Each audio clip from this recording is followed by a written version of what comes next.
ચલો ફ્રેન્ડ્સ, તમને પણ ભરેલા મરચાં ભાવે છે તો ફક્ત 10 મિનિટમાં રેડી થતા ભરેલા મરચાંની રેસીપી આજે શીખીએ. આજે આપણે બનાવ્યા છે ભરેલા મરચાં.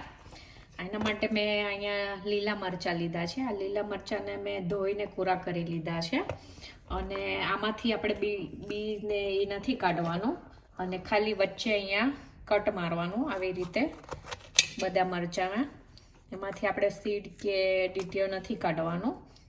તો આપણે આવી રીતે બધા મરચાંમાં આવા કટ કરી લઈએ મસાલો ભરવા માટે. મરચાંને આપણે રેડી કરી લીધા છે. હવે મરચાંનો મસાલો બનાવવા માટે આપણે અહીંયા પેનમાં એક ચમચી જેટલું તેલ લીધું છે અને એમાં ચણાનો લોટ આપણે શેકી લઈશું થોડોક. તમારે મસાલો કેટલો બનાવવો છે તમારે મરચાંની ક્વોન્ટિટી પર છે. અને આ મસાલાને આપણે ચણાના લોટને આપણે 1 મિનિટ સુધી શેકી લેવાનો, એટલે આપણે મસાલામાં કાચો ટેસ્ટ ના લાગે. આપણે ચણાના લોટને શેકી લીધો છે. હવે બંધ કરી ગેસને અને સેશ કરવા દઈએ. ઓકે, જો આપણો ચણાનો લોટ ઠરી ગયો છે. હવે આમાં સિક્રેટ ઇન્ગ્રેડિયન્ટ્સમાં એવું છે કે આપણે સિંગદાણાનો ભૂકો નાખશું. સિંગદાણાનો ભૂકો ભરેલા મરચાંમાં બહુ જ સરસ લાગે છે. હવે આપણે ઉપરથી મસાલા કરી દઈએ. એની માટે અડધી ચમચી લાલ મરચું, થોડી હળદર અને 1 ચમચી ધાણા જીરું, પછી આપણે સોલ્ટ ટેસ્ટ પ્રમાણે, પછી ટેસ્ટને બેલેન્સ કરવા 1 ચમચી પાવડર સુગર નાખવાની. તમારે ગોળ નાખવો હોય તો ગોળ બી નાખી શકો છો.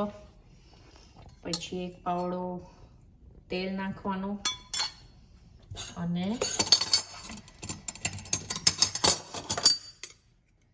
અડધા લીંબુનો રસ નીચવાનો.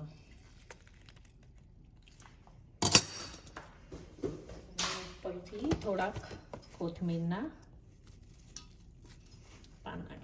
કોથમીર નાખવાની ઝીણી સમારેલી.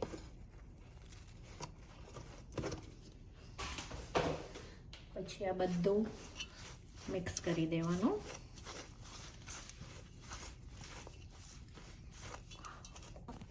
જો આપણો બધો મસાલો હવે મિક્સ કરીને રેડી છે.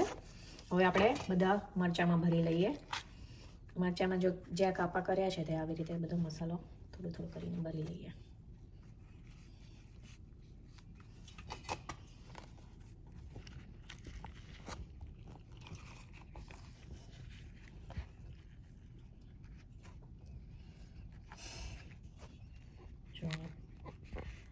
ચાલો આવી રીતે દાબીને ભરી લેવાનું. એવી રીતે આપણે બધા મરચાંને મસાલા સાથે ભરી દઈએ. જો આપણા બધા મરચાં ભરાઈને રેડી થઈ ગયા છે. હવે આપણે એને વઘાર કરી લઈએ થોડા. એ માટે મેં એક મોટા વાસણમાં 2 ચમચી તેલ મૂકું છું.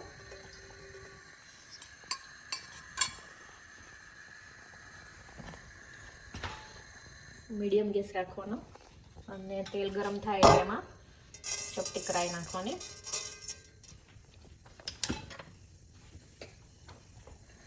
રાઈ ફૂટે 1 ચમચી જેટલી હિંગ નાખવાની.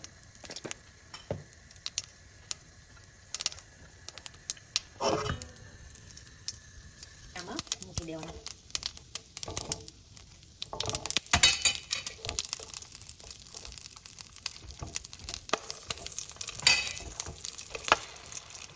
ઉપરથી એમાં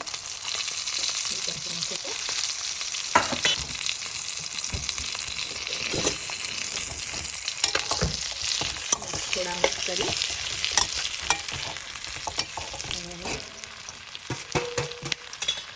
2 મિનિટ સુધી ચડવા દઈશું.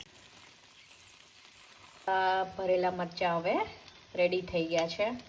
તમને મારી રેસીપી ગમી હોય તો please like, share and subscribe મારા ચેનલને for more video. Thank you for watching.